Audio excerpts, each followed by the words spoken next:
everyone, welcome back. So in this episode today, Taryn Williams and I actually broke down her entire story of founding the 4 most recent companies that she's founded, scaled. Some she's exited out of, some she's actually placed a CEO into and had the CEO supersede her.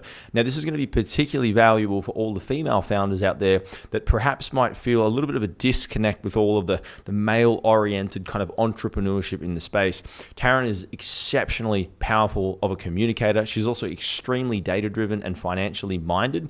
So you're going to get so much value in terms of how to analyze different business opportunities, where to place your attention, where to place your time, and how to make sure you can win in this hyper-competitive landscape. Please enjoy. Taryn, what's up? Good to be here. Good to see you as always. Very good to see you as always. Tell me a little bit about who you are and what you do. I'm super keen to hear from your perspective. Oh gosh, now you're going to have to make me summarize it in one short sentence. Yes. So I have founded a multitude of different businesses. They're all predominantly at the intersection of talent, technology, and social media. So my first business was a full service modeling agency called Wink Models, which I still own. I just don't work in. We've got about 450 models under management across Australia. Right. My next business was a 2-sided marketplace called The Right Fit, which connects brands and all different kinds of creative talent to jobs. So think of it like an Airtasker or an Upwork, but for photographers, models, influencers, actors, photographers. My next business after that was an influencer marketing agency called the Influencers Agency. So we were platform agnostic and industry agnostic. So we worked with everyone from like Lululemon to B2B brands to direct-to-consumer, FMCG brands, anything that you can think of. And we would craft campaigns for them, help them select the right influencers, and then execute them end-to-end across all different platforms. And then I was supposed to take a sabbatical after selling The Right Fit and the Influencers Agency, but I'm a little bit of a workaholic and I didn't. And so I started another business called Hash Gifted, which is a platform that connects brands and influencers purely for contra gifting opportunities. So free hotel stays, clothing, makeup, anything that you can think of in that space. And we capture the content into the platform once the creator has done the post or created the content, and then brands can use it for their ad sets or for social media posts. And it's great. A lot of our clients use it. We use it. It's fantastic. Yeah. Thanks. Were you all, like, this is a very impressive kind of like suite of companies that you built. Were you always like entrepreneurial?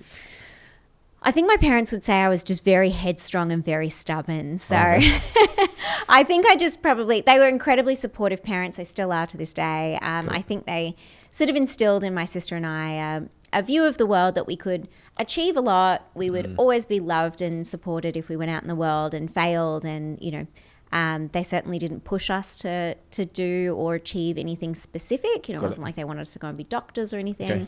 But I saw in my dad a really strong work ethic. He worked a lot, loved his job, but, probably like me, a little bit of a workaholic. Yeah. And I think I just always identified problems and challenges in the world really early. And I wanted to put people and resources around problems and solve them. So I think it just ended up becoming an entrepreneur because of that kind of lens of the world. Interesting way of looking at it. Do you think like that environment, maybe with your parents, for example, like supportive of failure, it's okay to fail, you know what I mean? Was that helpful for you, do you think? Yeah, I think so. And I think they also gave us a really interesting lens on the world. Like they exposed us to it. We traveled a lot when I was young. I lived overseas. They exposed us to a lot of things. So they would always include us in adult conversations, talk to us about politics, the economy. And like I remember having this conversation with my dad once about like, I was doing advanced maths at school and I was like, I don't understand why I have to learn. I can't remember what it was, the mass of this cup and blah, blah, blah. How is that ever going to be relevant? And I remember him sitting down and saying, hey, look, I want you to just rethink about this scenario. This is actually you learning how to complete a task at someone else's direction in their time frame, in the way that they want it done, and recognizing the power dynamic that your teacher in this instance is in control and is in charge. And you need to think about, you might not agree with it, you might not see value in it, but actually there's a power dynamic here and you're not in charge. So it's teaching you how to jump through hoops and complete things and have respect for authority and things like that. So they were very good at getting us to take a step back and think about the why behind the world. So interesting. Wow. Yeah. I probably had a lot of exposure similarly as a kid, but I didn't take it on at all. Really? Like I was just don't like, believe that at all. I was like, oh yeah, cool. Like I was like, ignored everything from my parents up until I didn't listen to them at all. You know what I mean? I was just like, yeah, whatever. Like you guys don't know anything. And just honestly, like my dad was Buddhist Hare Krishna kind of like belief system. So incredible. Super like different, right? And he was like Russian Orthodox previously. Wow. And so like you couldn't get two opposite ends of the spectrum. So grew up in Russia, grew up in Moscow, brothers in the KGB, like really intense, like seen a few hardcore, things, like Russian. And then he goes out and starts being like Hare Krishna, wearing the full gowns and everything. Yeah. Comes to Australia with my mum. My mum's Austrian, so that then all of that happening with the war and stuff. And so I just saw what they were doing, and I'm like, wow. Just like what a almost childhood. closed That's off with it. Yeah, and it's because I look back at it and I'm like, I looked at it and I think it just taught me to question like why things are the way they are. Yeah. Because I was like, well, that's an invaluable certainly skill. not traditional. Yeah. You know what I mean? And I just think you would have been exposed to so much more than the average, 10, 12, 15, 16-year-old, just purely by having that upbringing. I think you don't realize how much that shapes you until later in life. I certainly wasn't aware of it until I was probably in my early 30s, reflecting on like, what is it that made me the way I am and what drives me. And I love having conversations with my dad now because I talk to him and I'm like, yeah, a lot of that stuff that you were talking to me about, or like, yapping at me I'm in the back of the car, like whatever. Yeah. I'm like, I do a lot of these things now. I do the meditations, and he was like doing the meditations and doing the breath works, and I was like, whatever that stuff is, man, like you're really strange with all of that stuff, and now it's like part of my ritual, part of my practice, and I'm like, it actually is cool. Yeah, we all had to go on our own journey to get there, though, so right? strange. Yeah. Are there any like beliefs that you think maybe have been formed or fostered in you that have helped you a lot, that you maybe formed in those earlier stages? Oh, that's such a good question. I think probably like work ethic for sure. I think, both of my parents were, probably good and bad things. I think they were had very strong work ethics, strong moral compass, really good values, and that you did the right thing. That's what you did. You sometimes to your own detriment. Like you honor a commitment if you've made a commitment, irrespective if you want to go. And I think, in many ways in life that's helped me. I've certainly, pushed through times of adversity. But then also, I definitely have a issue with a sense of justice and people not doing what is just and what is right. And it took me a long time to realize, and a lot of personal work to realize, like, sometimes life is just not fair. Right. People don't necessarily always do the right thing or what you perceive the right thing to be. And that, you need to learn to deal with that. Whereas I think that certainly wasn't something not necessarily instilled in me, but certainly not how I grew up looking at the world. Got it. And what was the process of you like founding, the first company? How did that come alive? Comes a lot back to sort of wanting things to be done right and well. Okay. So I'd modeled myself. I'd worked as a producer. I'd modeled myself for a number of years, and I could just see so many inefficiencies and inequalities in the system. So it took models about 45 days to get paid from the date of doing a job. Right. And there was a real rule by fear thing between agents and models. It's back in the day where you still had to call up the day before, call your agency and say, do I have any jobs for tomorrow? And they'd say no.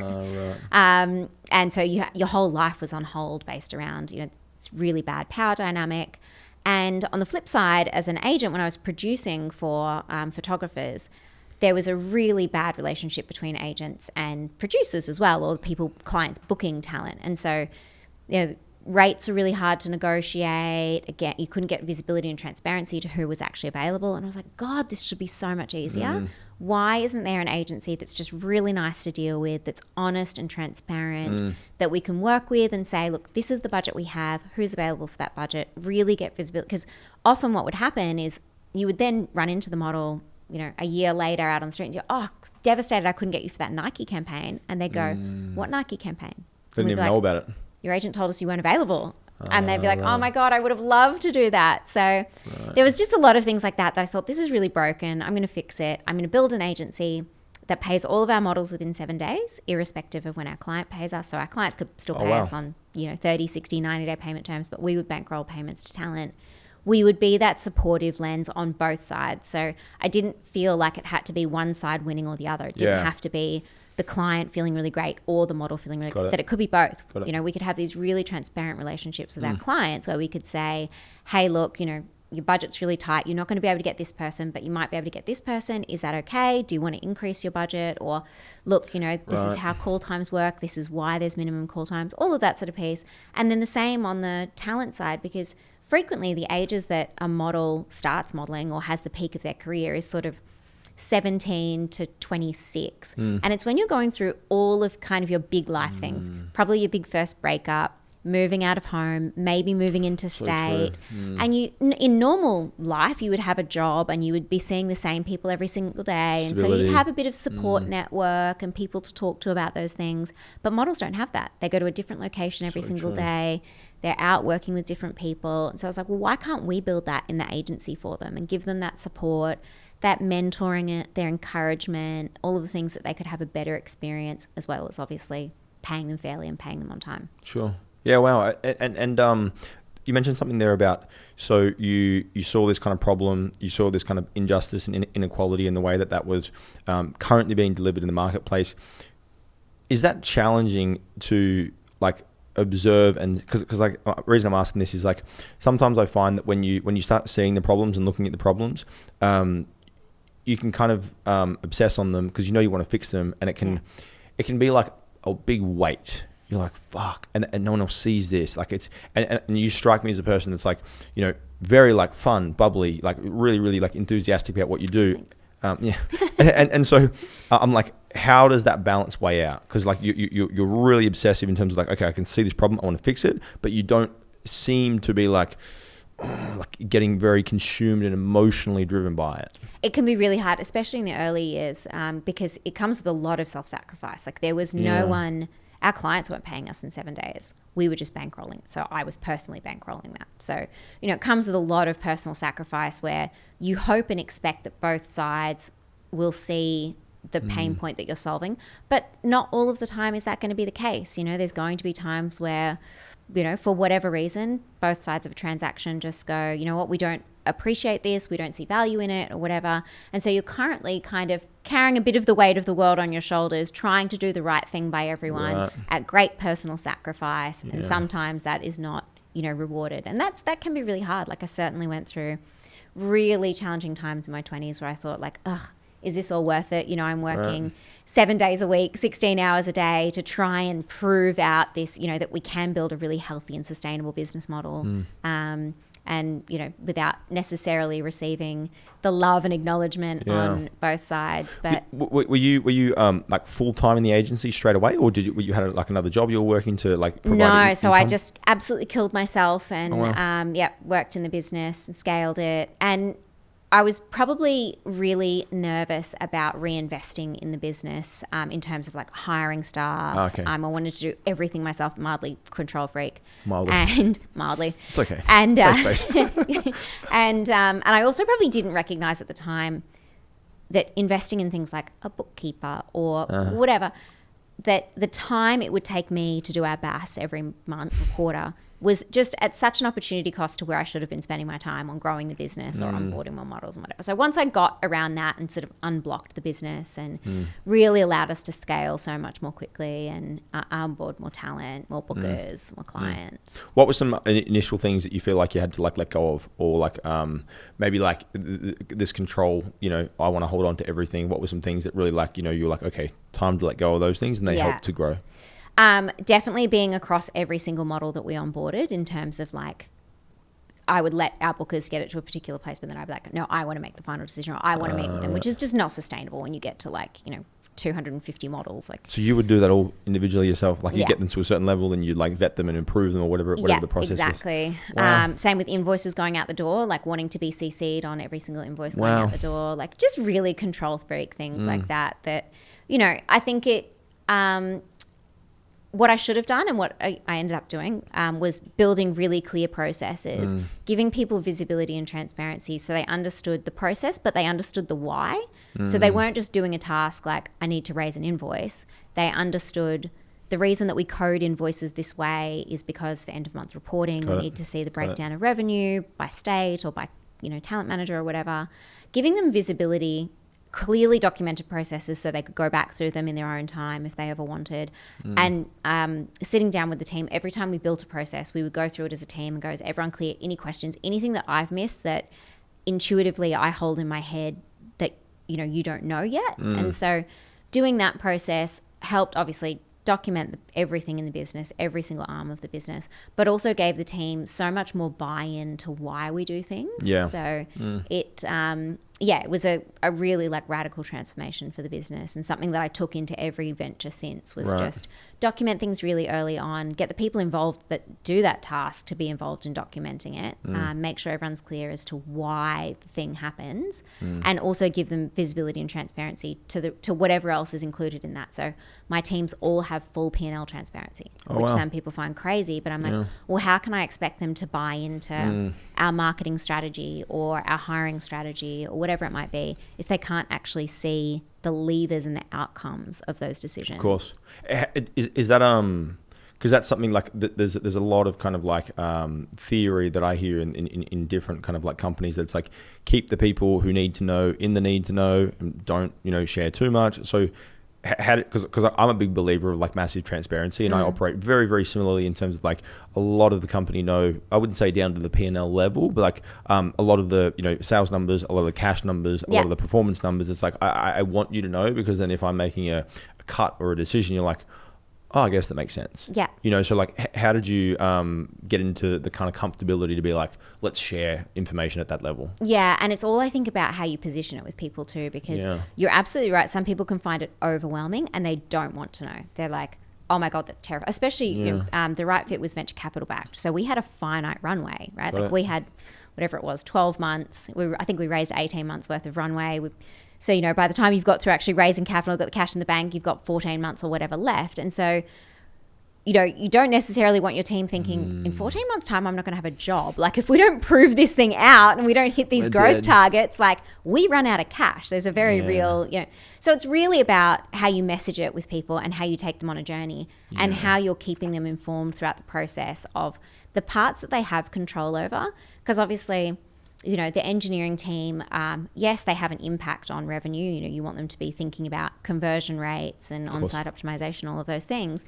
But, they're not the sales team. We were a B2B business. So, like, they can't impact conversions on, from a sales team. Or, they're not directly speaking to the marketing team. So you want them to feel like they've got control over the metrics that are going to impact those broader, sort of business KPIs, but not in a way that's paralyzing or scary for them. Yeah. So that, I always say you want people to be in the boat with you, helping, row it forward in the same direction, have visibility to where we're going, what part they can play in getting you in that direction. But you don't want them feeling completely overwhelmed, like paralyzed, stuck, sinking, like, I don't know what to do. It's all very well and good that, as a founder and entrepreneur, you're the one laying awake at night, thinking about this with cold sweats at 3 a.m. going, how are we going to get through this? You want your team to have responsibility, but not to the point of being paralyzed. It's no good if the whole entire team's like... Exactly. Night sweats at 3 Correct. They meet you on the Zoom in the morning and everyone's like... Oh. Someone has got to get a full night's sleep. Exactly. How is that process of raising money, having that like very clear, like we're dead in 14 months? Yeah, it's pretty terrifying sometimes. Like, I had to make 13 people redundant on one day when I decided that I was going to get the business to cash flow positive. So we'd raised 2 rounds of venture capital. Business was growing really well. It was going to be a bit of a tough time in the market to raise another round of capital. And our board were like, we think you should go and raise. Yes, it's going to be a tough time, but, the metrics are all looking good. Business is doing well. Raise and expand. And I was like... You know what? Call me crazy, but I actually think I need to prove to myself and to the rest of our company that I can get this business to cash flow positive. Right. This is 5 years ago. This is a long time before running businesses at cash flow positive was like considered normal at all. And I was like, look, I just really think, and they're like, no, like just growth for growth's sake, continue to raise, continue to grow. Yep. And I was like, no, I really want to make sure I can prove out the underlying metrics of this business. Like, does it work if we actually reduce the costs? Yeah. And so I was like, I'm going to do it. And everyone at the time thought I was crazy. And so I had to go and make 13 people redundant on one day.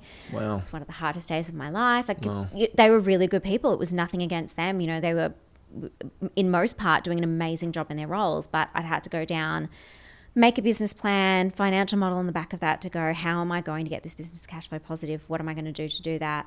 What's the bare minimum that I can run this company on? Do I think that I can prove this out? And so it can be pretty hard, and you're definitely staring down the barrel of, do I have to go out and raise another round of capital? Can I do that on terms that make sense both for me and my existing shareholders? The commitment that you've made to your shareholders, and I took that very seriously, that I wanted everyone to get a really good return. So yeah, it's a pretty hard journey. I certainly don't recommend raising capital unless you're really really sure and you've got a really clear idea of what you're going to use that cash for, and the responsibility that comes along with it. Because I could imagine that there would be tremendous pressure, obligation of it's like you think that the money solves a problem, then you get the money and you're like, okay, fuck. The problems just get bigger. Yeah. Now it's just a start almost. Yeah. I can imagine. Yeah. People always say when's the right time to celebrate? Because you don't celebrate when you get the term sheet, because it could still get pulled. Deal might not go through. Do you celebrate when you sign the final shareholders agreements and warranties? No, because you're still waiting for the cash to hit the bank. And then by the time the cash hits the bank, you're like, now I got to go and deliver on all of that stuff I said I was going to deliver on that you gave me the money for. So there's never a good time to celebrate. It's just heads down, straight out to achieve. What was the day-to-day for you during that time when you were in that company growing it over that? Yeah. So my sort of sweet spot is the domain expertise. So I am obviously very close to both sides of that business. So a model and creative talent's life. So photographers, models, actors, knowing their needs and what they needed, and then also a client's requirements. And so a lot of my time was spent very closely with those two sides of our marketplace, and then interpreting that with our product manager into product features for growth. So I would work quite closely with our sales and marketing teams as well, but predominantly product, because I think it's very hard for someone. I'm a strong believer in really great product managers and the value that they can add to a business, but it's very hard for them if they're coming from outside the industry in a B2B business and a platform like The Right Fit. It's unlike a direct-to-consumer brand where there can be some repeatable, conversion rate optimization tactics or sort of product-led growth tactics that you can reapply in subsequent businesses. So it was quite a nuanced product to build, and knowing how they would think it through. So you talk about this, and your experience also demonstrates so much eloquence in terms of what you've done and how you've done it. But I'm how did you develop? You know what I mean? It's were you always just so knowledgeable and so wise? I came out of the womb this way. No. Yeah, it seems like it. No. So I was maybe always, some big inflection points where you're I know nothing. You know, I constantly still feel like I know nothing. I think probably, and that, actually that's probably one of the things that's helped me the most along the way, is that I'm the first person to still put my hand up and go, I don't know that. Can you help me? I had a meeting earlier this morning, and I was just saying to someone, I'm trying to restructure something and I need some advice on legally what's the best way, and commercially what's the best way. How should I restructure this organization? And, I've raised a bunch of capital. I've built different businesses. I've exited companies, but there's still so much that I don't know around those areas. So putting my hand up and asking for help, I think, has been a big part of it. And mentors, definitely. I've been very fortunate to have people around me throughout my journey who have added a lot of value and really gone above and beyond for me. And I look back on probably why or what it was with those people, and I think I was, one, very willing to ask for help, two, very proactive in executing what they had recommended. So, they'd fleetingly mention a book or a course or someone someone else I should reach out to, or something that I should read, or that I should, product-led growth strategies, and I'd go on a deep dive for a week on all of the best product-led growth strategies. And then I would loop back to them and I'd say, I've done X, Y, and Z. I've, completed this, and this. I'm stuck on X. Can I have another 15 minutes of your time? Can we have a coffee? Can I pick your brain on X, Y, and Z? As opposed to, I think a lot of people are just like, can I pick your brain? Can we have a coffee on? And I'm like, on what exactly specifically? Yeah. What's the problem I can't help you. Yeah. I don't know. Yeah, exactly. I need to figure out how to grow my business. And I'm like, grow it in what area? Talk me through this. So I think coming armed with very specific questions, and then showing them that I was serious about, And I kept a personal CRM for years, and I would have people that I need to catch up with monthly, people that I need to catch up with quarterly, every 6 months, yearly. And I'd make sure I stayed on top of, if they had kids who were traveling to Europe, I'd be like, how was your daughter's trip? wow. How did you, I remember that your son plays football. I've got tickets to this, game on Saturday night. Would he like them? So really, I think invested in networking, building out that sort of rapport with people. And it just came naturally. It wasn't something that I knew to do. I was really curious. I really cared about people, and I was really curious about learning and trying to better myself. I was deeply aware of all of the things that I didn't know, especially in a tech company. There was just it's so many firsts. So I was like, I've got to get good at this really, really quickly. I always maybe it's just I always threaten the idea personally into myself. I'm like, I want to build a tech company. It's an interest of mine that I've had for a long time. And it's funny because I feel like the idea of it sounds so good, and then all of the books that I read are all founders that have built big tech companies, and I'm like, wow, this is the game. You know what I mean? This e-com stuff. I'm like, it's so much easier. I can kind of imagine you have a product, you get your cash from your product very quickly. The conversion cycle is quick. There's no 2 years of building then sell it. You know what I mean? It's it seems so much more simple overall, building an e-commerce business as opposed to building a tech company. Yeah, especially if there's off-the-shelf stuff like Shopify. There's so many amazing platforms now where you just go, oh my God, there's some pretty repeatable paths to success. And, exactly. Building something completely new that no one's ever seen before is kind of oh yeah. I'm just going to go and plunge cash into the abyss. 100%. And really cross my fingers and hope that this is actually solving a problem at the end of the day. Whereas at least the thing I knew with Hash Gifted is I was like, I'm going to build a really quick and dirty MVP. I had a pretty good idea. I went and did a lot of customer research first. If I built this, would you use it? This is roughly what it's going to look like. This is what it would do. And we launched with a really quick and dirty MVP and really didn't build out heaps of deep features and functionality until we actually had a proof of concept and people wanting to use it. And not just wanting to use it, willing to pay for it, because they're two very different things. Of course, I can put my hand up and say, this sounds good. Sign me up. Yeah, sign me up, exactly. Please pay. No, exactly. Yeah. Where does the conviction come from?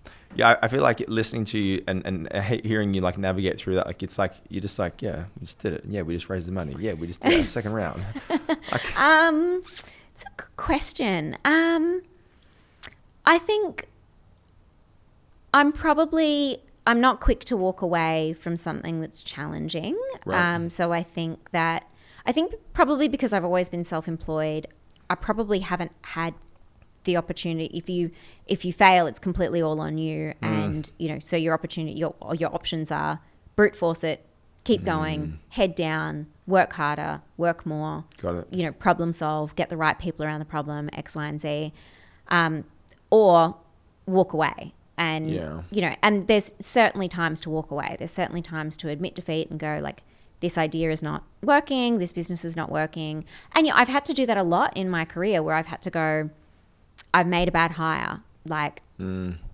It's either, I always say it's either I've hired badly, I've onboarded badly, or I've managed them badly. So either way, the buck stops with me. It's all me at the end of the day. So having to take that loss and go, okay, I've got to make a decision quickly. I've got to move on. We've got to get through this. So do you think that sometimes, I asked a mentor of mine a similar question some years ago, where, because I would have this similar tendency myself, where I'd be like, everything's my fault. Everything's my fault about, how did I not train them? How did I not onboard? How did I not, X, Y, and Z, give them the resources, give them the direction, the clarity, the feedback, whatever it might be. And so he shared this perspective where he was like, look, that's really good, but you don't want to do it to your detriment, if that makes sense. It's you don't actually provide the feedback because you're like, oh, well, it's my fault, I'll fix it. Yeah. Does that make sense? Totally, yeah. Have you experienced that at all? Yeah, and I think, acknowledging that in any kind of relationship, personal, professional, there's always two sides. So, you can do as much as you can to be a great mentor, great manager, provide great onboarding, provide clear direction, provide clear feedback or whatever. There has to be someone on the other side of the transaction that's willing to receive that, to take that on board. And, you're only 50% of any transaction like that. So true. I think accepting that sometimes it's, you've done the best you can. These were unknowns. And so you can't have, until you got them in, got the feet under the desk, or until you raised capital from that person that turned out not to be a great business partner or whatever it might be. True. So many scenarios that you go, okay, well, look, And all you can do is try not to repeat the same mistake twice. So you go, okay, well, what did I learn out of that? What am I going to change? How am I going to make better decisions moving forward? Yeah. You mentioned before, like, you've had to let go of certain things, whether it's people, whether it's situations. Are there some prominent things that stand out, that you've like had to let go of, maybe too early, maybe too late, that you look back retrospectively and you're like, yeah, should have done that earlier? Oh, definitely. There's definitely when you go, especially in the right fit, when you're growing a fast growth tech company, there's so many times where you're like, oh, I can see the writing on the wall, especially with a team member where you're like, I can see you're not the right fit, but we're running so fast. And the idea of having to onboard a new person to replace you and go through that process again is just like, I don't know if I've got the appetite for that right now. Like, let's focus on this part of the business instead of that. Or, marketing tactics that might not be working and you think, ugh, fuck, I don't have a silver bullet solution to that right now. So I'll, work on something else instead of going and, really addressing some of the big key pain points. Sure. So I think things like that. I think walking away or stepping back from a business is always really hard. So I was very lucky with Wink. I stepped out of that business because we'd raised capital for the right fit. So I didn't have a choice. I had the responsibility of all of these shareholders who had just given me millions of dollars. And I was like, okay, like I can't be also running a modeling agency. Like, so you were running the agency, and then you got a whole bunch of cash for the right fit. So I built the right fit MVP. At the same time? Yeah. So I was running the agency. I probably had, 6 staff, 7 staff, something like that. And building this tech platform on the side. On the side. Project, so I probably had 4 or 5 staff in the right fit at the time, and got a proof of concept, had paying customers, blah blah blah. And so I was trying to do both things concurrently, which was nuts. And I had zero, as you can imagine, zero time, zero energy. I was just like, everything was committed completely to these businesses. And when we raised capital, I couldn't have a non-compete, non-solicitation because there was a lot of similarities and crossover between the two businesses. And so our venture capital partners were like, okay, well, we're going to give you an employment contract that says you have to spend all of your working hours in this business. And, obviously I was like, oh, I completely understand. Like, you've just given me millions of dollars and you're trusting me and you're backing my vision. I take that super, super seriously. I got to go do this thing. But the great thing is it really forced my hand because I don't think otherwise I would have ever relinquished control of Wink. And so I literally had to come in and go to my GM like, okay, I got to go bye. Like, good luck, Godspeed. Jesus. Don't call me ever. So it was probably for the best. Our head office was in Melbourne at that time. So, she'd had enough sort of breathing space to kind of cement her own management style anyway. But it wasn't like there was this, streamlined 6 months transition where I was literally like, I got to go, I'm doing this thing, bye. Which is probably, it was a very good thing, I think, for me of course. To really break that control. And then I stepped out of Hash Gifted recently, put in a CEO. I had a shareholder that was just like not aligned with the vision of where the company I thought needed to go and what I thought where I think it needs to go in terms of raising capital and growth metrics and international expansion opportunities and some of those things. And I had to make a really hard decision to just go, okay, I'm not aligned on this kind of vision, and the opportunity cost for me continuing to be in this company and spending time in this company comes at a very, very true opportunity cost of the other things, the other businesses and projects that I have. So it's kind of about making those tough decisions and going, I can continue to try and brute force my way through this thing, or I can walk away and go and spend my time on something else. So, I still own that company. I still, think it's an amazing idea, and I hope more than anyone that it goes on and succeeds. But it's also about where you invest your sort of time and energy as a founder. How, like, time management? I'm like, listen, you're running this agency, you're building this tech company at the same time. How are you managing your time and resources and like attention? I'm like, I'm getting a headache just thinking about that. I'm like, what? Look, it's pretty hard. It's pretty hard. I guess I've been very selfish for, a long time now. I'm 39, so I'm not married.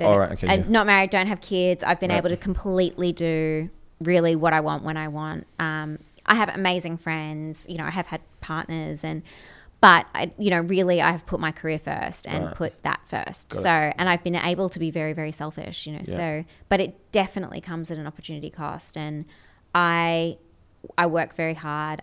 I'm pretty effective, I think, in how I work. Like, I have pretty clear, I think the one thing that gets easier over time, the more businesses you launch, one, you have an amazing network. So you're like, Agreed. I know an amazing SEO guy, or I know whatever, this is the best payment platform to use, or whatever. So those things become easier.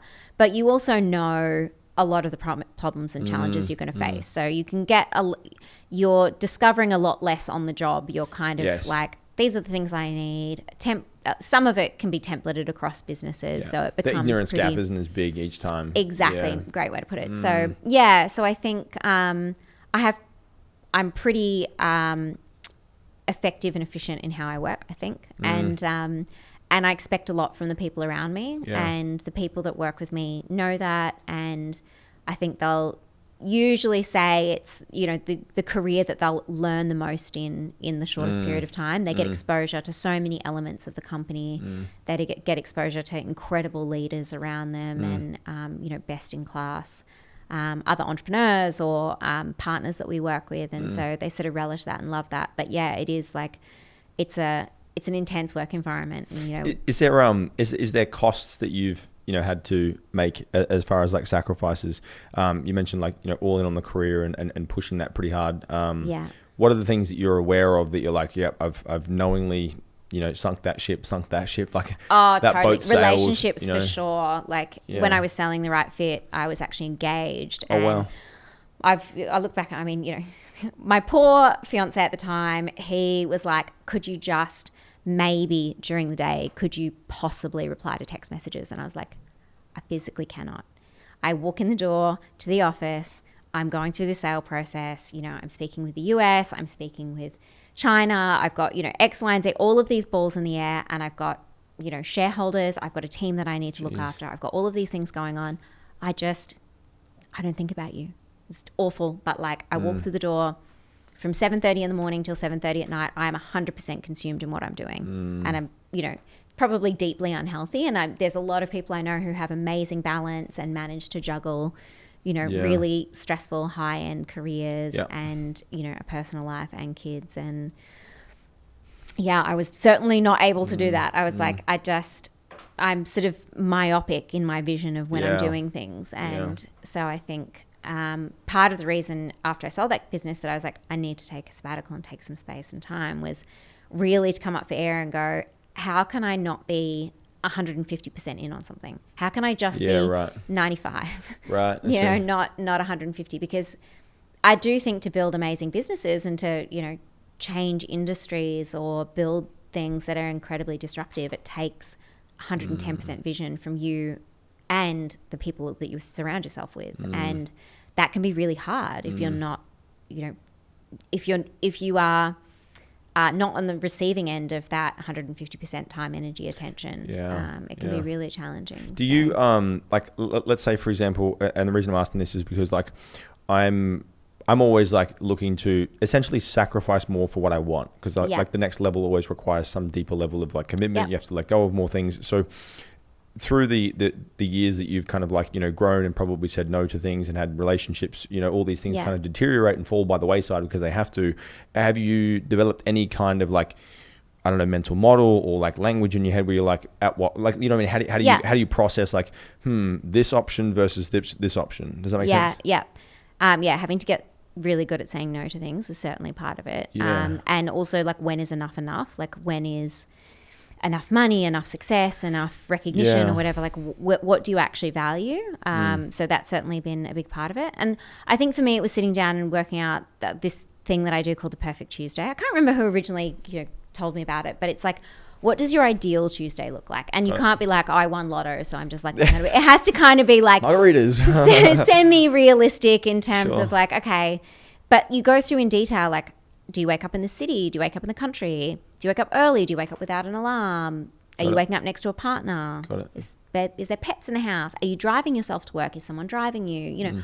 All of those things. And so doing that process, I try and do it every 12 months just to get clarity of like, are the decisions I'm making moving me closer to that or further away? Because, over time it will change. What I wanted, certainly, when I was 30 versus now, you're like, okay, those things change as you tick off some of those successes and some of those things that you wanted, and you go, okay, well actually now I want, for me it's more time for friends, for connection, for health and wellness, for exercise, to be able to add value to projects, but not in the all-consuming way that it used to be. So I think it's it's tough. I don't think there's a silver bullet solution to getting balance right. And I think that, I think it can change as your company changes as well. There's going to be, critical periods of growth where, you have to be 110% all in, giving it 16-hour days. There's no magic solution for that. And then there's going to be times where, yes, you'll get through an inflection point. You might build out the team, be able to delegate more, and then you can, scale back to 12-hour days. How luxurious. I couldn't agree more, especially with the that obsessive type nature. I was speaking before with Jack, who you know as well, and we talk. I think I had this tendency earlier on in this business that I'm in at the moment, where I was kind of like playing the game, but I was just like playing it almost like at an arm's length, almost, if that makes sense. Like you kind of just like, I'm in, but like I'm there. It's almost like I'm hedging a little bit my decisions, and I'm like not 100% committed. And so you make these like halfway decisions, and you kind of like kinda this and kinda that and sorta this, and it's so dangerous because like you never actually see like your potential, and then you never actually get the full feedback of your decisions back. So it's like true. You're in this middle ground all the time. It's so dangerous. And then digging into the why behind that as well. Like, is it because you're scared of failing? Is it because someone told you would never be good enough? Like unpicking all of those psychological like decisions that are going on. As to, I think for me it was just a big fear of commitment, fear of failure ultimately. Like it was a commitment, and if I commit, does that mean that I'm going to maybe fail? And that was like ultimately what it was. And it was just like, that was actually the thing that like, it's like once I committed, like that's when the success actually began. It's interesting. I don't think you can be half in on anything. Well, no. I mean, I'm sure you can, but I can't. Probably. Some people may be able to. Definitely. In terms of you like going in, employing this CEO to come and like supersede you in the most recent company, talk me through that in terms of like, how does that does that happen at a certain stage? Like, doing that with somebody else and then handing over all the control. Like, I'm like wrestling with the idea of that, and I think it'd be very challenging. It's really hard, and I've done it 3 times. I've had CEOs. I had a CEO in Wink, CEO in The Right Fit, and a CEO in Hash Gifted. With Hash Gifted, I was very clear from day one that I didn't want to run the business operationally. I wouldn't be CEO. So is this like you found like you're like, I'm the idea creator, I'm amazing with this, but then when it gets to a certain level, is it like, I don't want to do it anymore? I think there's a big difference between founders and CEOs, and I think a lot of people think that because it was your idea or you're the founder, you also have to be the CEO, and I really don't believe in that. And I went through at The Right Fit, I was CEO for probably 85% of that company's life, right? But I kept saying to our board, like, I've got no ego attached to this. Like, I don't need to be the CEO of this company. It makes no difference, the title to me. I think that the time we could spend in, I'm very, very good at, a particular set of skills. I sound like I'm from Taken. And I will find you. Exactly. I will kill you. I'll attach a Jira ticket to you. So I think, I got a particular set of skills, but, I'm not a professional CEO. I'm not a professional COO. And there's a lot of, parts of that job that I don't enjoy. And so we could spend my time doing things that I'm not great at and that I don't really enjoy. Why would we do that? Why would we not free me up to do the things that I'm exceptional at, that are really hard for other people to do, and, are going to drive the most benefit for the company? Like that makes way more sense to me. And so I think you have to make a decision as a founder. You either reinvest in yourself and see value in developing those skills and wanting to be an incredible CEO. And that means, becoming really good at like operational things, managing teams, a whole bunch of other stuff. Or you don't, and you go, I can still be the founder of this business. This is, I can still be, incredible in a number of other ways, but I don't want to be the CEO, and we can bring in a CEO. And I think the harder version of that is when everyone around you is saying, I just came from a meeting this morning where a private equity group that I'm doing some work with are, taking over a company that the founder is clearly not the right person to run the business. And so getting that external feedback from people saying, you are an amazing founder and amazing entrepreneur, and you bring this sparkle of magic that, no one else could have, but, you were very good at getting the business from 1 to 10. We need to get it from 10 to 100. I'm sorry, you're not the right person to lead this. So I think it's probably like those cold, hard reflection points to have as a founder and entrepreneur of like, do I have the skills? Am I stifling the company's success by refusing to delegate or relinquish control or bring in the support that I need, whether it's a COO or whatever it might be. How did you, like the first time you did that? I can imagine it would have been the hardest when you were like, I'm no longer the person to take this to the next level. Yeah. How did you, was there particular skills that you're like, I'm really bad at these things? Or was it like, you know, someone else was giving you perspective? Like, how did you go about realizing that like, I got to hand this over? Yeah. So in Wink, it was very easy because my hand was forced and I had a really great GM who had already worked in the business. Okay. And so I was like, okay, you know, this is a very clear transition plan. Makes sense. With the right fit, I had got the business to such a size and I wanted to change where I was spending my time day to day in the business. There was not a lot of value in me spending time internal facing.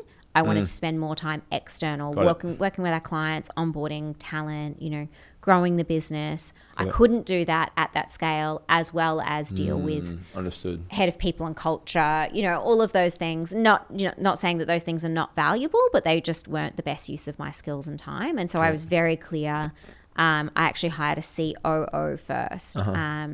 Which was, you know, a fantastic decision and really unblocked, you know, some of the internal growth challenges and systems, processes, all of that stuff so that I could run at a faster pace, knowing that I had someone to throw things over the fence to when they got to a particular, you know, I could go out, secure a major win, get a great client, blah, blah, blah, and go, great, this one's done, over to you for, you know, execution and making sure internally the things that had to happen, whether that was like custom feature development for that client or whatever would happen. So I think those things are really valuable. I saw a lot of value in it as opposed to feeling like I was relinquishing control. But I think a lot of it is about spending a lot of time. I've certainly got it wrong as well. So a lot of time dating. It's kind of similar to finding investors. Like a lot of time dating that potential candidate, seeing if there's a values alignment, seeing if you see a similar vision for the future of the company.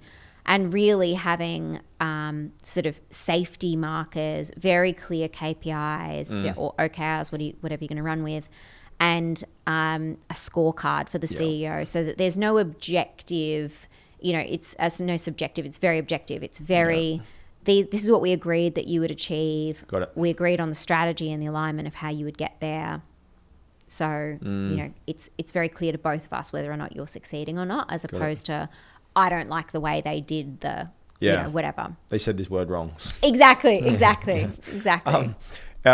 What you mentioned in terms of, you know, going through the process of like, I'm talking from the perspective now of like someone who's like, all right, like I'm founding this company and I'm currently the CEO, and I'm listening to Taryn. I'm like, okay, cool. Like, great. There's hope for me because I'm really bad at this, and this.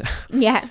I can't wait to hand over the reins for those things. Like, obviously there comes a point where you need to do it all because the company's, you know, still in its infancy. It's small. It needs like, you know, much limited kind of like resources. So at what point, you know, do you reach a certain point that it's like, it's starting to become a block, or at what point would you be like, okay, economically, commercially, I can actually afford to start to think about that? I think it's also figuring out, am I resisting this because it's just something I'm not good at and I don't feel skilled in yet? Because if it's like, I'm no good at running a P&L. Well, you know, if you're going to lead a business, you have to, you got to know how to do that. So exactly. So like go learn that skill. And I don't think that's something that you can outsource or, you know, so I think there's certain things in business that you should look at and go, got it. Am I scared and fearful of learning this new skill, resistant to not being good at it or whatever? Or is this something that I know how to do, I don't enjoy doing, and I can see, because something like that, for example, obviously, you know, the CEO has to run the P&L. But if you want to partner with a CFO that is going to help you do your monthly cash flow forecast, of course, like that's a really good use of a CFO. Yeah. Can't outsource it completely, you know, because you need to have full autonomy in running the business and understanding and making those decisions and understanding the levers. So I think it's about going, what skills do I have? Where do I thrive? Where is my time best spent? And can I honestly relinquish control to someone to, you know, if I am going to rebuild my org chart with someone else at the head of it, can I, and I'm just going to be head of growth, or I'm going to be VP of partnerships, or whatever you decide your role is going to be, or I'm going to be CTO. Can I feel comfortable with this person leading the organization? Making all the decisions ultimately. And that you will have to fall in behind that person, because otherwise you're going to have dissent in the ranks, and that's the last thing you want. Was there moments where you wanted to reassume, or like you, because I'm just like even toying with the idea at the moment. I'm like, someone else comes in, they start making all the decisions. I got to like keep my mouth shut and be like, yeah, you know, yeah. like, is it, like, oh, for sure, I can imagine it'd be so hard. And I think the times that it's been very effective and efficient for me is when I've had really great relationships with my CEOs, and we've had really honest relationships and very transparent relationships, and where we both saw value in our different skill sets. And so we could have a really very open and transparent conversation about like, hey, here's how I would have approached that. This is where that could have been done differently, or talk me through your logic around how you approach that one. And I'm a very like data driven person. So I'm like, I'm fully willing to support any decision if it's backed by data. So if they're like, hey, you know, this is the reason we're pivoting this way, look at the data, blah, blah, blah. I'm like, great, like fantastic. But if people aren't making data-backed decisions, then that can be really challenging, because then you've got two people coming at it with a subjective reality of like, well, I don't like it, or I don't think it's good. And you're like, well, what does that actually mean? So yeah, I think it can be really challenging. And yes, knowing when you have to give them enough space to succeed or fail on their own. You have to allow them that autonomy to have a go and to try it, and accept that it's not always going to be your way. But also thinking about the whole reason you made the decision was to free yourself up to go and do these other things. So, you know, if it is allowing you the ability, like if I hadn't relinquished control to a CEO at Wink, I couldn't have gone to do the right fit. If I hadn't brought on a CEO at the right fit, I wouldn't have been able to scale the business further. I wouldn't have been able to exit it. So it's like the cost benefit analysis of picking your battles and which hills you want to die on. I find that there's this like kind of like correlation between like, especially like in a senior leadership team or an executive team, where the right type of or right amount of maybe like tension and friction between really healthy. But then you take that to the extreme where it's like too much, and then you can kind of like erode the relationship and burn it out and have people just like hate you. You know, so like how have you been able to manage and maintain like long-term relationships, still providing this honest feedback, still being very like pragmatic and rational and to the point data driven, constructively, without kind of maybe overstepping and over controlling? Like how do you manage that? It's really hard. It's really hard because I think businesses go through different cycles too, you know, in terms of growth inflection points where the stress is coming at you from all angles. And personalities are also different as well. And I find most founders and entrepreneurs are pretty aspy in their view of the world. You know, most of us are pretty on the spectrum, and you know, there's things that we're really brilliant at, and maybe, you know, some things that we're not great at.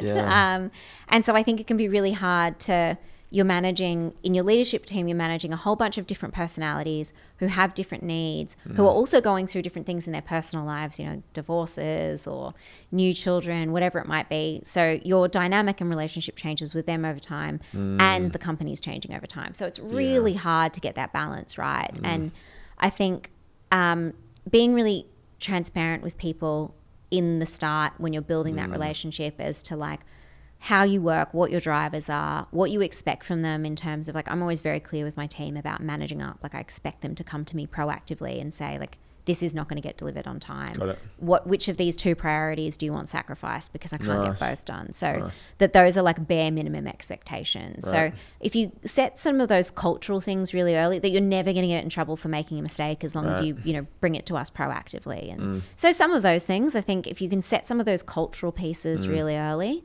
it can build a dynamic where feedback can be given and received in a way that's more constructive. It doesn't always work. It really is like a, you know, a person by person thing in terms of, and a phase of their life thing as well. So I think that's such a big thing in terms of like creating that environment where people feel safe to come to you with a problem or a fuck up. They're like, oh, I broke this thing, or I spent this money here and it didn't work. From your perspective, what's the best way to cultivate like that level of like culture or that understanding and that like psychological safety for people? Because like it's really key. And so I've always tried to show them from like leading from the top of like, hey, like, oh, guys, I made this big mistake, you know. Right. Sharing those public things and saying to the team, like, you know, not ideal, but this is how we're going to deal with it. And that, you know, it happens to all of us. You know, this is what happened. A lot of vulnerability and like, got it. Yeah. And that they know, and we try and have in my companies this radical transparency thing so that they can see that no problem or idea is ever being treated in isolation. So it's never like, hey, I've got this idea about, I don't know, a new marketing tactic that we should try, and it's never like, oh no, that's not a good idea, we're not going to try that. Right. It's like, okay, well, here's our 4 goals for the next quarter. Is that thing going to move us closer to one of these 4 things, you know, churn reduction, whatever it might be? Yes. If so, let's put it through our process. Okay, so it's tied to churn reduction. How are we going to tie that in? So that they can see that there's, because I think sometimes, especially in a fast growth company, you're moving so quickly that as a founder, you can be like, yes, no, good, bad, you know, correct, without taking people on the journey of like, okay, they can't move as fast as you. Yeah, I'm saying no to that idea because of X, Y, and Z. It doesn't align with our 4 priorities for the last quarter. And you sat in the meeting with us where we agreed those 4 priorities together as a team. So it helps those people self-identify and think through, one, what ideas do I have, or what problems could there be that I'm spotting and identifying in our company before they become problems, and that are going to block us on these 4 priorities. So it's certainly not a perfect system, and, you know, I'm certainly guilty of going yes, no, you know, moving fast, like not thinking. But I also think that I believe people are inherently good and want the right thing, and I think my team, you know, would wholeheartedly say that about me, that, you know, they believe that I'm trying my best for the company, for them, that I deeply care about them, that, you know, I would carry big rocks for them, you know, and vice versa. And so I think that believing that people are inherently good and taking that sentiment into any interaction you have with a team member is really important. I 100% agree. I have definitely that over-optimistic, almost sometimes bias towards people, and like, you're good, you want the best for me, and sometimes it's to my detriment. But I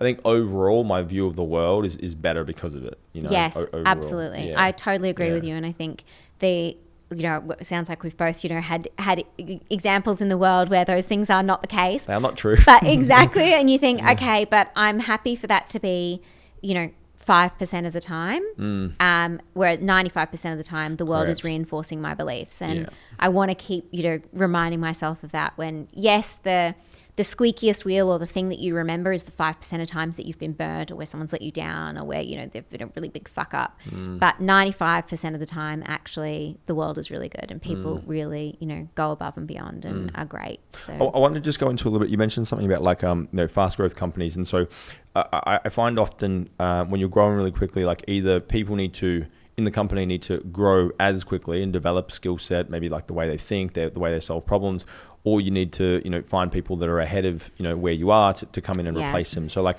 have you had some challenges around that in terms of like needing to? Absolutely. It's the hardest thing because the marketing manager you hire today is probably not going to be the person you need in 9 months' time. And that's so hard because the person you obviously in most cases are not going to go and hire the $300,000 marketing manager to execute $150,000 a year marketing budget. Like, that would be dumb. Right? So you're like, okay, I need to hire for this skill set, this price range right now, but if we hit those goals, I'm going to need this person at this time. You know, and so it's really hard. So I think, again, it's about having those open conversations with that person, trying to find people who, and this is, a lot of people think that they want to work in startups and they're like, the excitement of it all, you're like actually spending a lot of time in the recruitment process explaining to them what that means. Like, it means wearing lots of different hats. It means being okay with uncertainty. It means understanding that the company is going to change really quickly a lot of times, and that you need to be adaptable and flexible. And what that might mean is that the role you're doing today is going to be a very different role tomorrow. And so if we do our job well and you do your job well, then ideally we're going to get from here to here, and ideally you grow with us and you can become that person. And if not, we are going to have to bring in someone, you know, over the top of you to take that role. But ideally, you know, we don't want to lose you. We want that ingrained domain knowledge. What could that look like? And so, you know, being really transparent with people, helping them come on that journey and helping them understand it's not about them. It's not a personal attack on them or a personal front. It's about everyone's got equity in my companies. You've all got equity. We're all going on this journey together. how do we get from A to B in a way that increases the value of your equity. So you'll bring most of all the team members in on equity. Yeah, in an ESOP plan. And like an ESOP, right? So they're under particular terms, but they all have like potential equity at a particular level of the company. Yeah, exactly. Wow, yeah, that's fantastic. Yeah, I think it's really important. I think that it aligns Interests. and your objectives, and I think these people are taking big risks in their commercial career to. Most of our engineers are in San Francisco, and so they're leaving a Google or to come and work with us. I'm like, great, here's your equity, work with us, grow this business. You will have a commercial upside.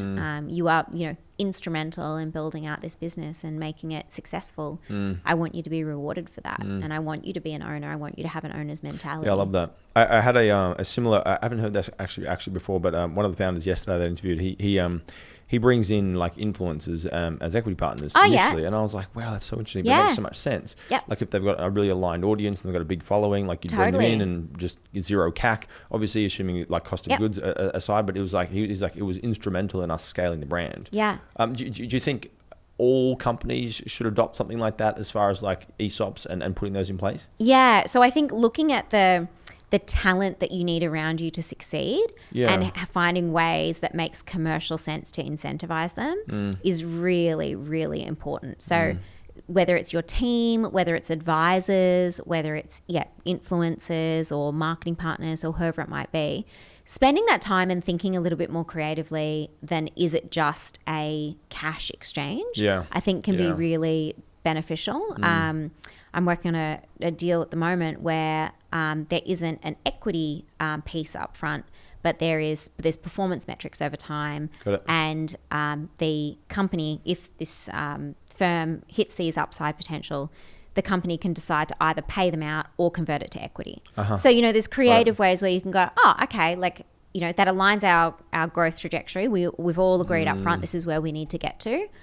If they deliver that, fantastic, you have the option to pay them out. It's more than you would be paying. It's a multiple of the fee that you would have paid them if you just paid them in cash. But, you're protecting your downside risk as well. So I think, thinking more creatively, and this is one of those times where it's great to go and get advice from someone and just sit down and go, okay, like, here's what I'm trying to do. I want to bring in this amazing influencer. I can't afford to pay them $20,000 per post, which is what they charge. But what could I do? Like, maybe we can do a collaborative range together where it's helping build their personal brand as well. I can give them some equity. I can have them work in our marketing team 2 days a week to de-risk their life as well, whatever it might be. Like, I think there's always, if you have enough sort of open and honest conversations, I think there's always a way to align objectives. I think one of my mentors, he talks a lot about like human behavior, and he's always like, you don't have a performance issue, you have an incentive issue. And so it's like thinking about things like this, such as like incentive plans, equity, ESOPs, it's like it changes the complete paradigm of like, this isn't, like you mentioned, just a cash exchange. I'm not just paying you for your services, like you become an owner. It's like I can't imagine the psychological change the individual would go through in terms of how they operate. Do you see shift in terms of their performance and how people operate? Yeah, and again, I think it's how it's explained to people as well. Some people are just not incentivized by equity at all. Like they're just and so I think it's about having those conversations with people and figuring out, even as part of the onboarding process, we usually offer 2 options to someone where it's you can have a lower base and more equity, or you can have a higher base and lower equity. And so they get to make that decision as to, like there's some people who, and you probably, startup life is probably not for you, but there's some people who are like, I really like my job and I just like getting paid my salary and, but I'm really, I'm looking for something safe and secure. I'm willing to work 8 p.m. till 6 p.m. And then I want to spend time with my family and not think about work on the weekends. And so you're like, okay, well, giving you equity does not make sense for you or for me, And sometimes I've actually been proven wrong a number of times. Like those people can actually do great work. Yeah. I used to be in the camp where I was like, no, you're not a believer. Yeah. You're out of here. Yeah. But it's like the time that they commit, it can actually be tremendously valuable. Absolutely. Yeah. You don't need, the balance of chiefs and Indians, right? Like you do need some people who are just fantastic executors. Exactly. And you don't need to have, 100% of your team, out there punching the lights out every single day. You need people who are methodically, working through Consistent. problems and being consistent. Yeah. It would be unrealistic to expect to have, all top performers 100% of the time. Like, The whole team whilst I would mostly. love that, but Yeah. you There's just a little never. part of you that's like, oh, fuck, Yeah, I really would love want it. that. Yeah, correct. It's exactly the same. Talk to me about what you're doing at the moment. You mentioned some Yes. stuff in the AI space. I'm keen to understand Yes, what you're doing. yeah. There. So I've been in a deep, dark dive on AI, and it's my current obsession. So Right. I did a course last year at Harvard on competing in the age of AI and just understanding how AI is going to change sort of, one, how we think about businesses and build businesses, and two, like implementation strategies and how to tackle some of those things. So since then, I've been, really thinking about, okay, how can I build businesses in a more efficient and more scalable way using AI? And how can I also just as a leader stay abreast of what's changing so quickly? And, whilst I think we'd all hoped that AI would replace all of the menial, boring tasks, it's actually replacing a lot of things that are in my sphere of expertise. So, creativity, content generation, marketing, so like a lot of those things are going to directly touch the industries that I work in. So it's been a reason that I've been in this really deep dive into understanding how can we create really great UGC using our AI? How can we scale our marketing teams using AI? What business efficiencies can we find, utilizing agentic tools? And as you well know, the tools are changing so quickly. So, what was amazing 3 months ago is, 5 times more powerful now. And so, it's almost a full-time job staying on top of what's out there. But I've started a business called Online Model Academy, and it's a learning management platform for aspiring models who can go through, do an online course purely delivered online with amazing experts, an ex-head of IMG in Australia, top international catwalk model, a photographer who shoots for Vogue and Harper's Bazaar. And so really, highly recognizable industry experts who are delivering the course content. Nice. But the purpose was actually teaching myself building a business in under 3 months using AI. So as opposed to going and building businesses traditionally where, you'd hire a big engineering team, spend, as you said, a couple of years and a couple of $100,000 in building platforms. This is actually about, okay, how can I do all of that using no code software or all of the new AI tools that are available? So it's been really fascinating. It's really amazing how much you can do. And I'm a non-technical founder. So, if I was anyway technically inclined, it would be even, far easier than it has been for me. So, it's been a really fascinating process just figuring out, okay, as the market shifts, where do I see opportunities? Where do I see challenges and threats? And how can I utilize AI, one, across my existing businesses, but two, where are there going to be opportunities where the data sets that I have and own in my existing businesses, how could they be valuable now that there's AI options to be able to utilize? What are some blaring opportunities that you think from what you've seen, you're like, you have to be on these things from an AI perspective?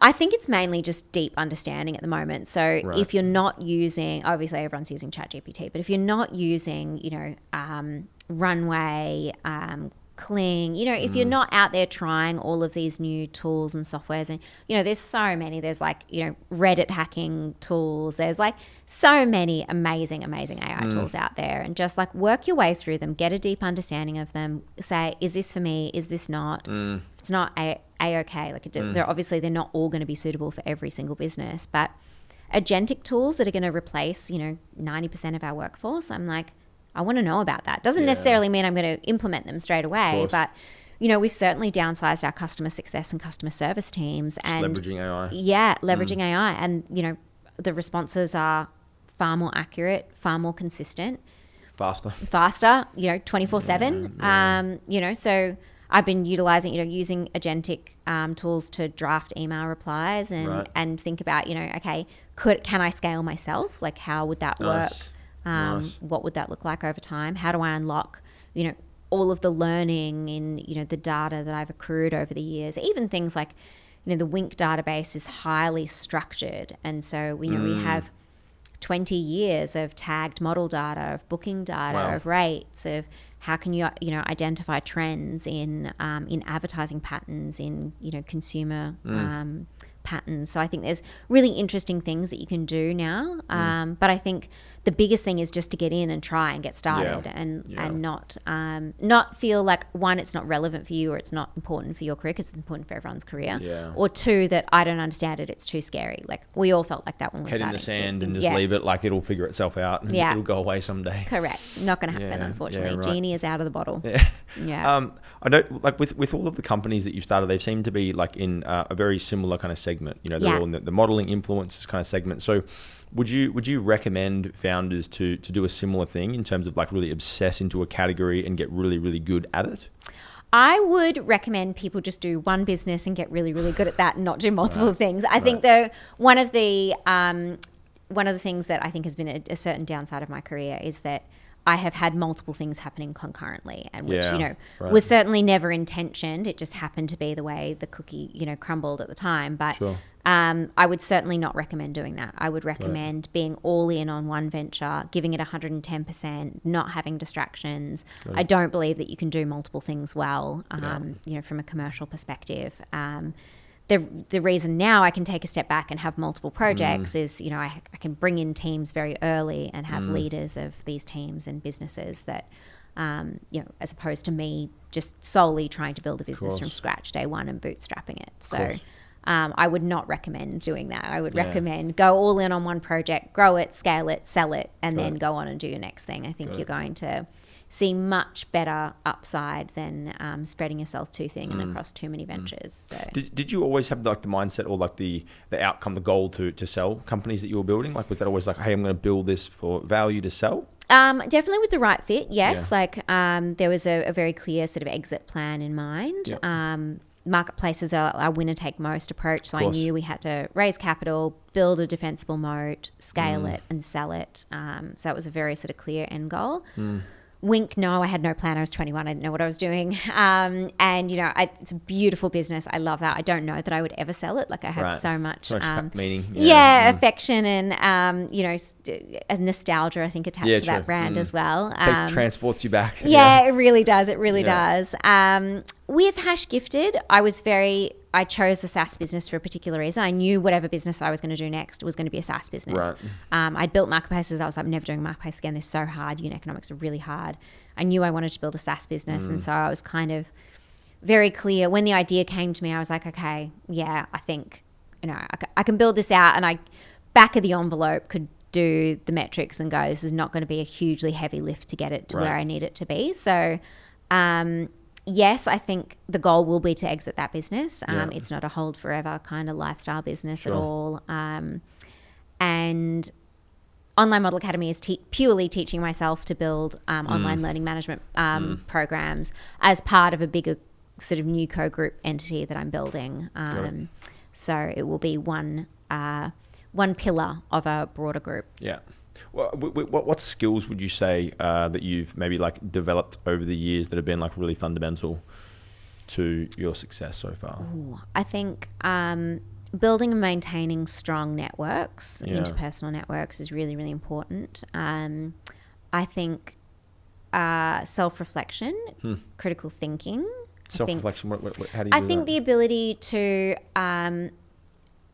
take a step back and reflect on your strengths, weaknesses, areas and opportunities for growth, both, from a micro level of, how did I handle that interaction, or what could I have done differently there, or, right through to a macro level of like, and that's probably what I'm going through at the moment, is like, what skill set and role do I want to play in the next chapter of my life? Where do I have strengths and weaknesses? What could that look like? Where do I need to grow, adapt, change to still maintain relevance? So I think that sort of self-reflection piece is really important as any kind of leader.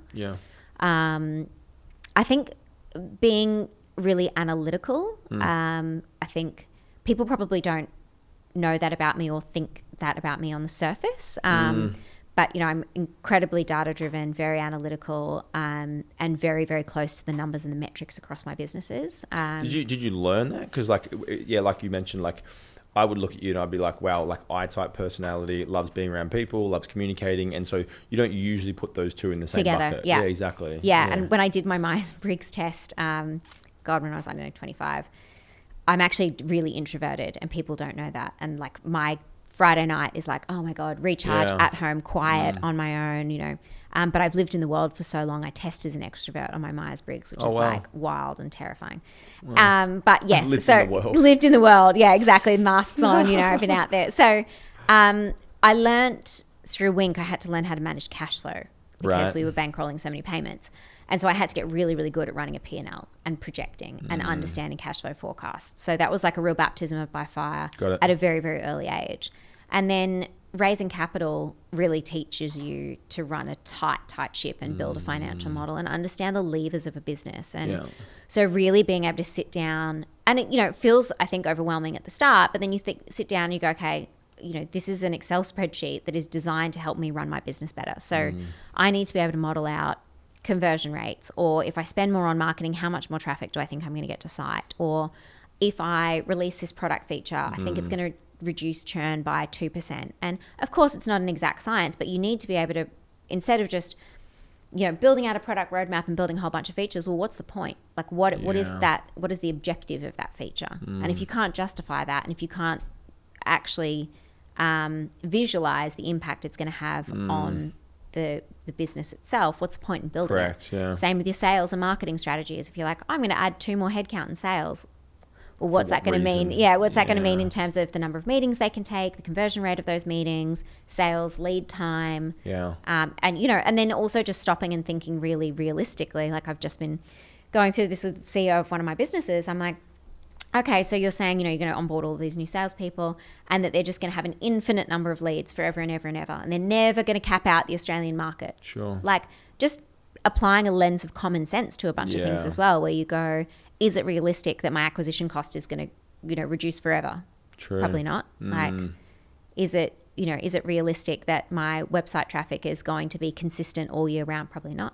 Like, so just thinking about some common sense things in seasonality and do you think that you get that only with experience? Because like there's that certain level of like naivete when you're starting. Like I remember I ran an event, the first time I ever ran an event, and I did it with Jordan Belfort, and we had like 2,500 people over these, I think it was like a Tuesday and Wednesday or something. And I remember my math that I projected out, it was like I'll spend $50,000 on Facebook ads. Oh geez, that's more than enough for this thing. Like that's so much money. Right? Yep. We ended up spending 5 times that, right? Yeah. I just had no concept of like any of the potentials to project. So you think that your accuracy with this comes just with like that experience? It certainly gets sharper over time. And I always say to our teams, like, experiment small. So like you should have a rough idea, you know, what your acquisition cost is going to be on each of your different channels. Obviously, you can't just pick a number out of the air, like it's going to be $100. Like you kind of have to have done some testing and go, I've got an indicative idea. Ideally, it's going to get better over time, but I think roughly it's going to be. And go and figure out the search traffic and all of those things. So you're working within some known parameters. And then, of course, you're going to get sharper over time and start to identify common themes or common challenges, and especially across industries where you go, like, well, I know these months are going to be busy. There's going to be seasonality, or I know that when we get to kind of this point of saturation in the market, I'm going to have to look at X, Y, and Z. Or I know after I put on this many headcount in sales, I'm going to have to reduce effectiveness of each salesperson. Yeah, of course. Yeah. So I think, you do get to, there's pattern recognition, I think, over time. But I also think any good founder can just go and like learn all of this. There's also so many amazing free courses online now, or like, go and do courses, go and get mentoring, speak to experts, do a deep, like read all of the information that you can and understand this, so that when you're coming, to present something to an investor or a potential business partner, like at least you can speak with authority and confidence on some of these things. And yes,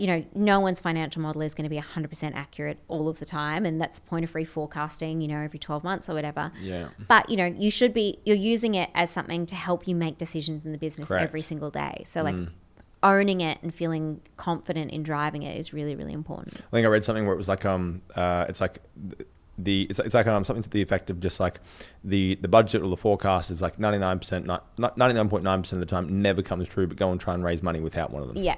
So it's true. Like, well, what are you gonna? So we're gonna make a lot of money. Yeah, exactly. Like, well, and it also forces you to make some brutal, hard decisions where you're like, actually, can I afford these things? The number of people I know who start a business and don't have any kind of business plan or financial model, and you're like, how do you even know your pricing strategy? Yeah. Like, are you just gone, oh, well, I bought the product for $4 and so I'm going to sell it for $6? Like, do you even know if that's covering your margins? Like, do you have any idea? Like, there's just no sort of forethought or thinking. And so you're like, okay, just do this process purely as a business hygiene thing to go, oh my God, I actually need to sell that for $10 to make any margin. Like, to just cover my hard costs before I think about making profit. So you don't strike me as a person that's slowing down at all.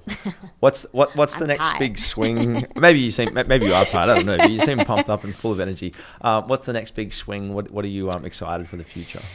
I'm in an interesting position at the moment where I'm trying to decide if I want to go all in again on another venture, knowing how all-consuming it is, knowing where I'm at in my life and going, like, can I do that and have any sort of semblance of balance, which is a very personal me thing in terms of I know I'm not very good at not going 150%. Yeah, sure. I don't know if I can do anything less than that. And also having lots of really interesting opportunities. And so do I want to work more so in the sort of consulting space? Do I want to sit on more boards? I really enjoy the boards that I sit on now. Like, would I enjoy doing more of that? Do I want to work on a bigger project where it's, one of the things I'm looking at is like a roll-up and aggregation of a number of companies with a private equity group. There's things like that which would be completely different to what I've done and, move at a totally different pace and teach me very, very different skills, which I find really, really exciting. So... Or do I want to go all in on another startup and roll the dice and go again? So I don't know. It's the grand multi-million-dollar question because I see the excitement and, I have a bottom drawer of ideas. There's like, if only I always say if there's an ideas drop-off service, like I would just love if you've got great executors. I've got a bottom drawer. I can just give them an idea. I only want to keep 10% equity. Off you go. Happy to sit on your board and be an advisor. So but I just need to get these million ideas out the door and see them come to life. So I think I derive so much satisfaction of seeing these ideas come to fruition. But also the pain is in the execution, right? It's not in the idea. No. So. Completely. Yeah. What for people listening that maybe are like starting out or in earlier stages, are there any or perhaps a number of key competencies that you have developed and you've demonstrated, and also some of the context that you have with these new ventures that you're in at the moment that you're like, if you could focus and develop on this and this, or a few key areas, this will dramatically shift and help you be successful in your business? I think domain expertise, depending on what sector you're going into, definitely having some domain expertise. I think it's very hard. I think a lot of people see, a great idea in the US and go, I'm going to replicate that in Australia. Got it. But they don't actually have any of the domain expertise to make that successful. And so I think having domain expertise, ideally being close to the problem. So if you're building a beauty brand, ideally, you really care about beauty. It's something that, you live and breathe and you're really aware of. I think can expedite your success. Not to say you can't be successful of just plucking an idea and going and running with it, but I do think it's, increases the likelihood of your success. I agree. Yeah. I think is probably a big one. And then probably really understanding your metrics and the unfortunately the dry business part of business. It's the boring shit. Yeah, exactly. It's as much as it might feel, I think it's probably, of all of the entrepreneurs and business leaders I know, it's the part that they enjoy the least. But unfortunately it is the most probably strongly correlated to success piece. Agreed. If you can't accurately plan, attach a strategy to a plan and visualize that from what that's going to mean in terms of the outcome of the business, I think it's very, very hard to be successful. And you can end up just burning a lot of time and a lot of money running around in a lot of different directions, not really knowing if you're moving the needle. I couldn't agree more. I think I find it really interesting when you talk to founders and it's like, what's the goal of them, starting a business? And it's like, well, I'd like to make money. Okay, so how much time do you spend on knowing the numbers to actually understand what substantiates money? Yeah. Oh, no, I'm not good at that. I'm not good at that. Yeah. It'll just take care of itself. It's like, geez. Yeah. I know, and I don't know why so many people have this resistance to it, that it's a really scary thing. I don't know that, I don't know whether it's something that we all grew up not being taught or if it's just this idea that, you know, I'm going to be really busy over here doing, I don't know, product design, creative direction, marketing, you know, marketing. whatever it is, Yeah. That, you know, someone else will do that. And you're like, no, that is the whole business. That's I think it's just painful. important. Like I remember when I was learning it, it was just like, I just didn't know it. And then it caused me like so much grief for so long. And then I was just like, it was eventually like, you need to learn this. Yeah. You know, you just about gone broke so many times now because you just don't know what you're looking at. Like I remember the first time I read a P&L, we sat down with my bookkeeper / accountant at the time. And so she pulls up the P&L and we looked at everything and I was like, oh, nice. Like that's a pretty good result. 120,000. Are we finished the meeting? And she's like, oh, Sasha, so the brackets, you know, that means that you lost money. Negative, yeah. And I was like, I just like off the Zoom. I'm like walked into a different room. I sat down. I was like, oh my God. Like just no knowledge at all, you know? I know so many founders who are like, I don't know, I'm happy if there's money in the bank at the end of the month. I'm like, that is no way to run a business. Wow. Like, you know, and it's you can't make informed decisions. And so the sooner you get over the idea of it being like, it's hard, I don't understand and I don't like it, the sooner you see it as something like, oh, this is going to help me grow my business, allow me to make better decisions, make me feel more powerful, more in control. I think it's the biggest thing. You actually feel like you have a grip over things. Yeah. You can know, okay, I can go out and make more hires, or I can go and get that bigger offer, so whatever it is. Like you got full visibility to where you're at. What are you afraid of at the moment? Oh, so I'm not afraid of AI. I'm really excited by the opportunities of AI, but I definitely think, like I keep saying, I do think the modeling industry is going to be fundamentally changed, if not decimated, in 3 to 5 years. So like that's pretty scary because it will have a obviously fundamental impact on one of my businesses.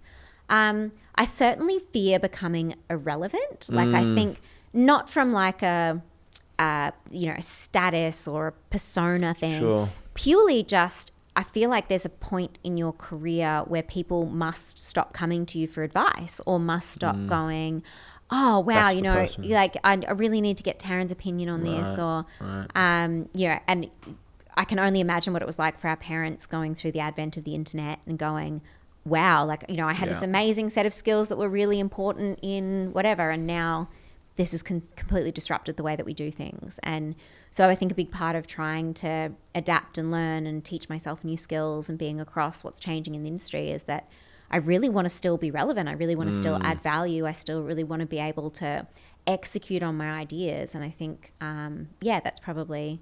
It is scary. It is like a looming pending doom. Yeah. You're like, oh. Wow. Yeah. I could wake up tomorrow and wow, you know, the robots can spin up, you know, 10 businesses that are better and faster and smarter than, you know, what I could do. And it's like, okay, yes, that's probably going to happen. How do I make sure that I'm on the right side of that? It's similar to when I launched The Right Fit. People thought I was crazy because I was building a marketplace that bypassed agencies and essentially was designed to completely decimate my talent agency. And people are like, why are you doing that? Like, why wouldn't you just, grow your agency, high margin, high profit, great.